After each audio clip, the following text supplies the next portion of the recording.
Good morning बच्चों। बेटा last video में हमने रिलेशन फाइंड आउट किया था टॉर्क में मोमेंट ऑफ इनर्शिया। तो हमारे पास आया था torque equal to I alpha और एंगुलर मोमेंटम का मोमेंट ऑफ इनर्शिया के साथ आई ओमेगा। ठीक है, तो आपने ये दोनों रिलेशन फाइंड आउट किए थे। अब आपको एक न्यूमेरिकल डिस्कस करना है इस रिलेशन पर L equal to I omega, यानी कि एंगुलर मोमेंटम हमें डिस्कस करना है। तो क्वेश्चन में क्या दिया है, एंगुलर मोमेंटम बताना है रोटेटिंग अर्थ का जब वो अपने एक्सिस के अबाउट रोटेट करती है, और मोमेंट ऑफ इनर्शिया जो है अर्थ का वो हमें दे रखा है कि एक्सिस के अबाउट मोमेंट ऑफ इनर्शिया उसका 2/5 mr² है।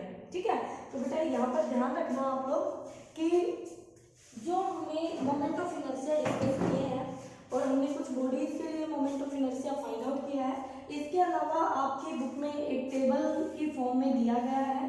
तो वहाँ पर आपको सिलेंडर का, स्फेरिकल बॉडी का, इनके मोमेंट ऑफ इनर्शिया बता रखे हैं, रेक्टेंगुलर, लैमिना का।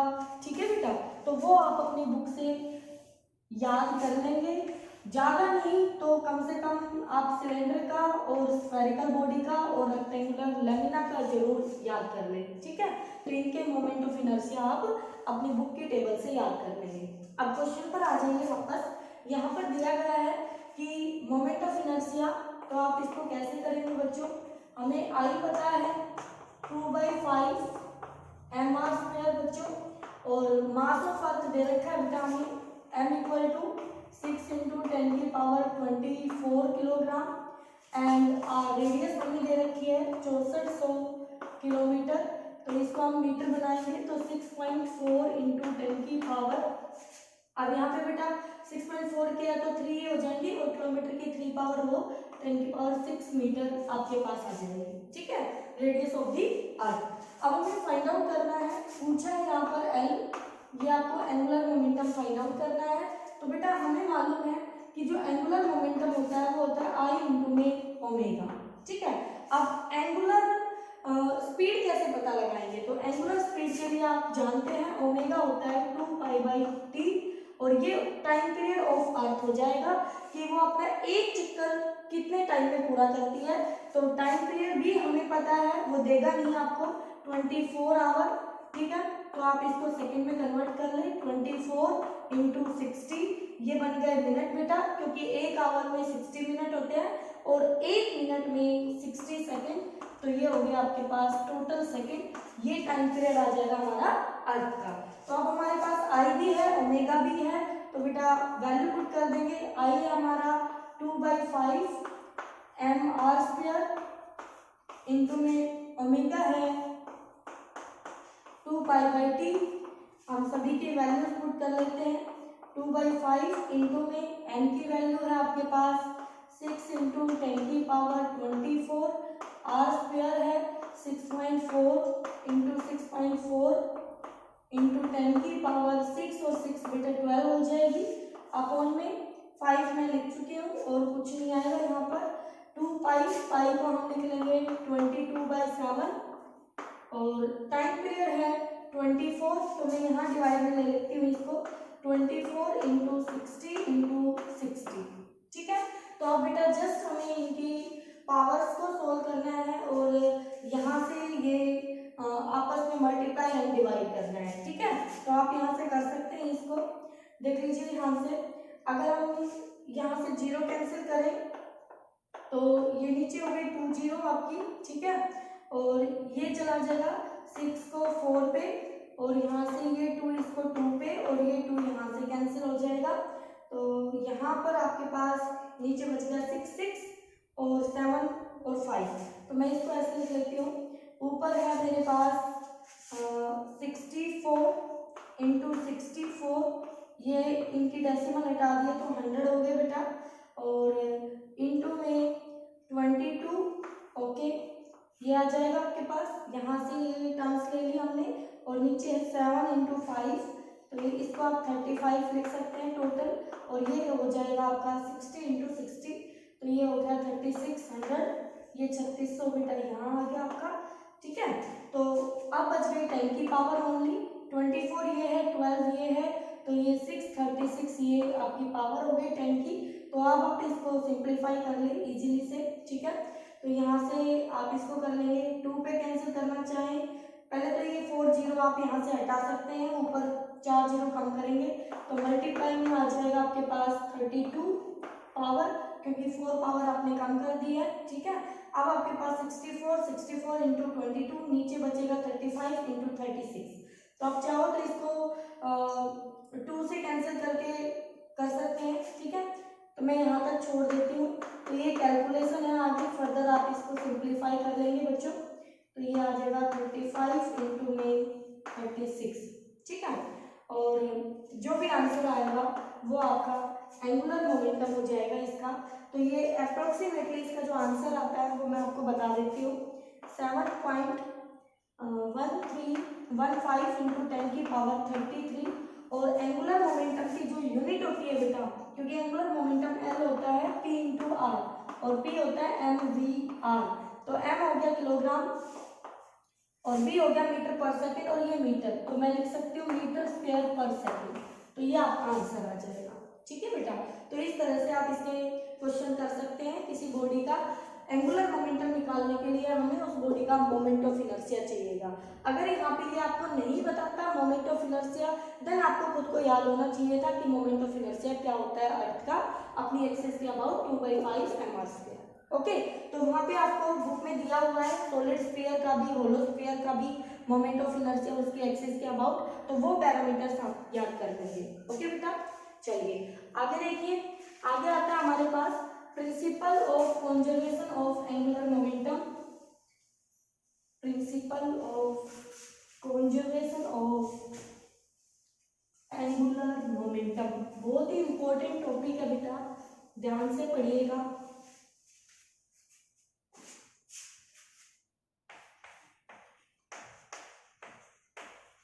Principal of conservation of angular momentum, ठीक है बेटा। आपने लीनियर मोमेंटम के कंजर्वेशन का प्रिंसिपल डिस्कस किया था बच्चों, तो बिल्कुल उसी सिमिलर वे में हम principal of conservation of angular momentum पढ़ने जा रहे हैं। तो जैसे कि हम जानते हैं, एज वी नो, हमें पता है, क्या पता है बच्चों, हमें पता है कि एक्सटर्नल टॉर्क जो है वो बराबर होता है rate of change of angular momentum के। अब हमें जैसे आपने लीनियर मोशन में पढ़ा था बेटा कि एक्सटर्नल फोर्स हमारा rate of change of linear momentum होता है। अगर किसी बॉडी पे एक्सटर्नल फोर्स 0 है तो उस बॉडी का लीनियर मोमेंटम कंजर्व होता है, कांस्टेंट होता है। या सिस्टम पर एक्सटर्नल फोर्स 0 है तो सिस्टम का मोमेंटम कंजर्व होता है, ठीक है। तो फॉर रिजिड बॉडी अगर हम यहाँ पर बात करें तो इफ अगर हमारा टॉर्क एक्सटर्नल 0 है बच्चों, तो हम कह सकते हैं देन हमारा चेंज ऑफ एंगुलर मोमेंटम भी 0 होगा। और किसी क्वांटिटी का टाइम के साथ अगर चेंज 0 है तो वो क्वांटिटी आपकी कैसी होगी बच्चों, L।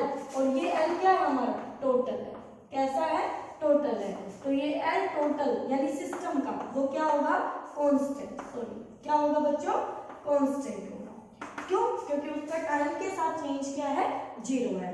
अगर ये टर्म अगर हमारा L कांस्टेंट है तो हम कह सकते हैं, यानी ये वेक्टर सम है, तो आप कह सकते हो L1 plus L2 plus and so on Ln number of particles का इंडिविजुअल एंगुलर मोमेंटम का वेक्टर सम क्या होगा, कंजर्व होगा, कांस्टेंट, ठीक है।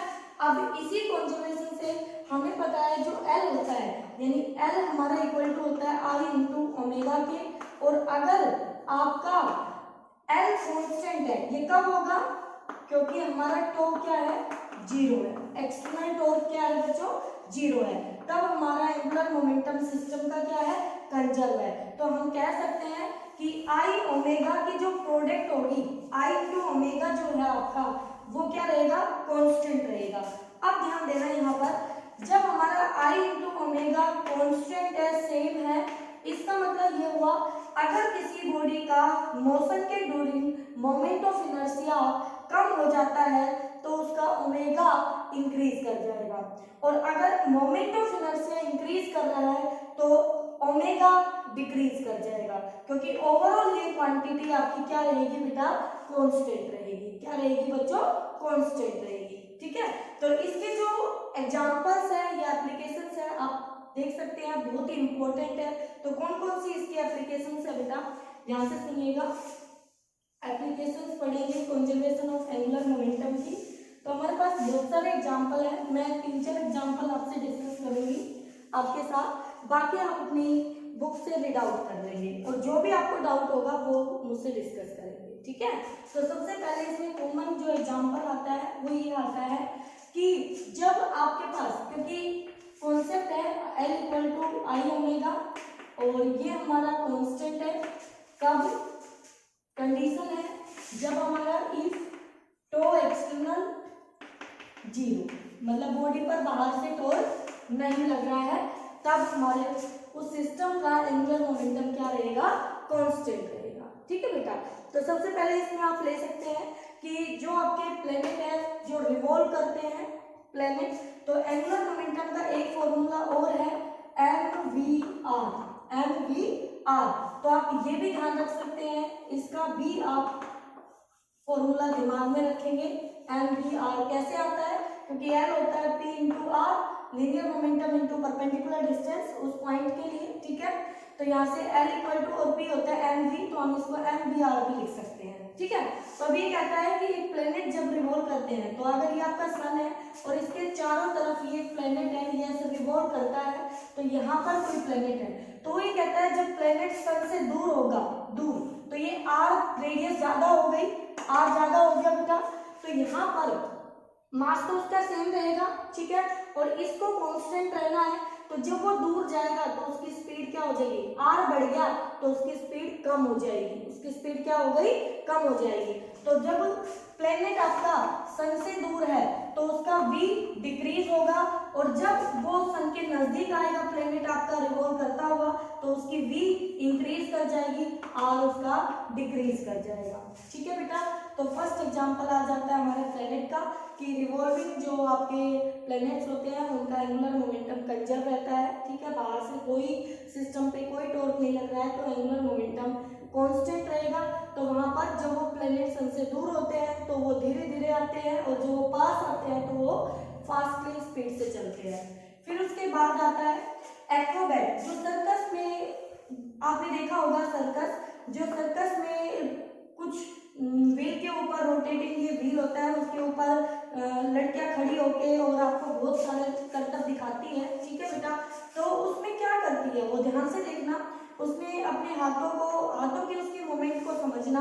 अगर वो उस व्हील के ऊपर, ये पॉइंटेड व्हील है और ये मान लो रोटेट कर रहा है, वो घूम रही है, तो वो क्या करेगी अपनी स्पीड को बढ़ाने के लिए, तो देखो जब वो अपने हैंड्स को ओपन कर लेती है, ऐसे अपने हैंड्स को ओपन कर लेगी, तो हाथ जो है वो दूर, यानी मास जो है एक्सिस, जिस एक्सिस के अबाउट बॉडी घूम रही है, ऐसे रोटेट कर रही है, तो मास दूर चला गया, तो mr², जो मोमेंट ऑफ इनर्शिया होता है वो आपका बढ़ जाएगा।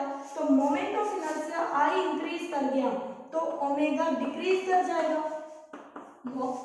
ओमेगा डिक्रीज कर जाएगा, एंगुलर वेलोसिटी घट जाएगी। लेकिन जब वो घूमते घूमते अपने हाथों को ऐसे कर लेती है, यानी हाथों को पास ले आती है, तो अपना मोमेंट ऑफ इनर्शिया उसने रिड्यूस कर दिया है, मोमेंट ऑफ इनर्शिया घटा दिया है। तो अगर आई घट गया, आई डिक्रीज कर गया, तो कोरस्पॉन्डिंग ओमेगा इंक्रीज कर जाएगा, तो उसके घूमने की जो ओमेगा होगा वो रेट क्या कर जाएगा, इंक्रीज कर जाएगा। ठीक है, ऐसे आपको एक डंबल का दे रखा होगा, उसमें डंबल ले रखे हैं हाथ में, और वो डंबल को पहले अपने हैंड्स को फुल्ली ओपन करके और फिर रोटेट कर रहा है और फिर उसको क्लोज ले आता है, सेम कॉन्सेप्ट वहां पर आ जाता है। फिर आगे देखिए नेक्स्ट जो आता है बेटा, स्विमर का आता है। एक स्विमर है, जब वो पानी में जंप करता है, ठीक है, ऐसा एक स्टैंडसा होता है हाइट पे, और नीचे आपका पानी है, यहाँ पर पानी है, जो वो पानी के अंदर जाना चाहता है, पानी के अंदर जाता है, तब क्या होता है एक्चुअल में, तो स्विमर क्या करता है, जब वो यहाँ से जंप लेता है, यहाँ पर खड़े होके उसने जब जंप लेता है, तो वो अपनी बॉडी को फुल्ली क्या कर लेता है बेटा, ऐसे अपनी बॉडी को पहले तो कर्ल कर लेगा, यानी कि अपनी सिकुड़ लेगा अपनी बॉडी को, तो मोमेंट ऑफ इनर्शिया आई को घटा लेगा, और मोमेंट ऑफ इनर्शिया घट जाएगा तो ओमेगा बढ़ जाएगा, स्पीड बढ़ जाएगी। लेकिन जब पानी में अगर तेज स्पीड से जाएगा तो फिर उसको चोट लगेगी, पानी एकदम तेज लगेगा, तो वो क्या करेगा, ड्यूरिंग जब वो इसमें एंटर होगा तो वो अपनी बॉडी को फुल्ली स्ट्रेचिंग दे देगा, अपनी बॉडी को फुल्ली स्ट्रेच कर लेगा, सॉरी अपने हैंड्स को ऐसे फुल्ली स्ट्रेच, तब वो पानी में क्या करता है, एंटर करता है। तो फुल्ली स्ट्रेच करने का मतलब क्या होता है, जब उसने अपनी बॉडी को फुल्ली ऐसे स्ट्रेच कर लिया है गोता लगाते वक्त, तो उस केस में क्या होगा कि उसका आई मोमेंट ऑफ इनर्शिया इंक्रीज कर जाएगा और उसका ओमेगा डिक्रीज कर जाएगा। ठीक है बेटा। और इसी तरह से कैट का आ जाता है कि एक कैट है बिल्ली, तो कैट भी जंप करते समय अपनी बॉडी को क्या रखती है, अपनी बॉडी को सिकुड़ लेती है, लेकिन जैसे ही वो फ्लोर पे उतरने वाली होती है तो अपनी बॉडी को फुल्ली स्ट्रेच कर लेती है। क्या कर लेती है, फुल्ली स्ट्रेच। ठीक है, तो स्ट्रेचिंग इसीलिए किया जाता है ताकि उसको जब वो फ्लोर से टकराए तो कम ओमेगा से टकराए। ठीक है, तो ये सारे कॉन्सेप्ट किसके ऊपर है बेटा, कंजर्वेशन ऑफ एंगुलर मोमेंटम पर। इसी में एक क्वेश्चन और आता है आपके पास, वो क्वेश्चन है आपका हेलीकॉप्टर के प्रोपेलर, जो हेलीकॉप्टर है हमारे पास उसके 2 प्रोपेलर क्यों होते हैं। एक अकेला प्रोपेलर मतलब उसकी पंखुड़ियां, जो हेलीकॉप्टर होता है उसमें 2 पंखुड़ियां लगी होती है। ठीक है, तो थोड़ा सा मैं बना के अरेंजमेंट देखती हूँ। ऐसा कुछ आपके हेलीकॉप्टर होते हैं और यहाँ पर उसके ये 2 प्रोपेलर ऐसे लगे होते हैं। ठीक है, तो ये 2 प्रोपेलर क्यों होते हैं, यहाँ पर सिंगल प्रोपेलर क्यों नहीं यूज करते। अगर हम सिंगल प्रोपेलर यूज करेंगे बेटा इस तरह से, अगर यहाँ पर सिर्फ एक प्रोपेलर लेंगे तो क्या होगा एक्चुअल में, क्योंकि बाहर से तो कोई फोर्स लग नहीं रहा है, तो ये प्रोपेलर जिस डायरेक्शन में रोटेट करेगा तो एंगुलर मोमेंटम कंजर्व है, तो उसके अपोजिट में लोअर बॉडी रोटेट करने लगेगी टू कंजर्व द सिस्टम के एंगुलर मोमेंटम को कंजर्व रखने के लिए। सिस्टम के एंगुलर मोमेंटम को कंजर्व करने के लिए लोअर बॉडी भी क्या कर जाएगी, अपोजिट डायरेक्शन में रोटेट कर जाएगी। इसीलिए यहाँ 2 प्रोपेलर यूज होते हैं। जब ये प्रोपेलर घूमते हैं तो ये जब इस तरफ आ रहा है तो ये इस तरफ जाएगा, ये वाला प्रोपेलर। ठीक है, तो इस वाले प्रोपेलर इसकी डायरेक्शन ये है, तो इस वाले की डायरेक्शन बिल्कुल अपोजिट आती है, तो इसलिए ये दोनों क्या कर देते हैं, एंगुलर मोमेंटम को कंजर्व कर देते हैं। जितना एंगुलर मोमेंटम इसका उतना इसका अपोजिट सेंस में। ठीक है, तो इस तरह से आपके पास आते हैं कंजर्वेशन ऑफ एंगुलर मोमेंटम की कुछ एप्लीकेशंस। तो आप इनको अच्छे से रीड आउट कर लेंगे, बुक से पढ़ लेंगे, कोई भी कंफ्यूजन हो किसी भी तरह का तो आप पूछ लेंगे। ओके बच्चों, ठीक है।